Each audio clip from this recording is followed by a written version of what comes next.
जखनी छोड़ देतै त साधु जखनी छोड़ देतै त रख लेबै हम।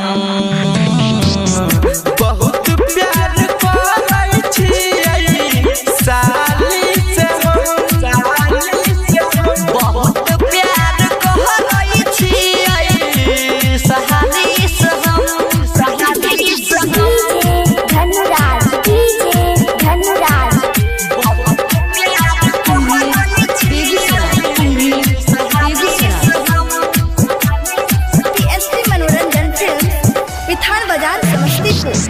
दिलवा में रखने छियै सहाली के हमरे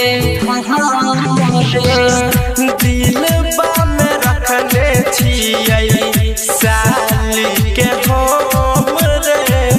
रात भर फोटो देख के रहै छी हमरे। हमारा जदि भूल जतै त भूलबै न हम। बहुत प्यार करै छियै सहाली से हम। बहुत प्यार करै छियै साली से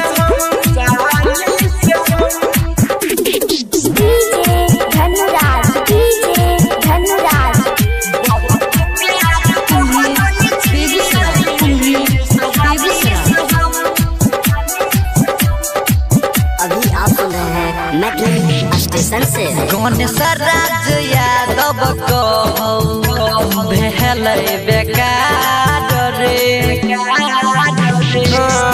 राइटर राजीव कहे भेलौ बेकार रे। दोसरा नंबर के साली करौ सोला हो सिंगार रे। राजीव कुंदन से कहे रख लेबै हम। बहुत प्यार करै छियै सहाली से हम।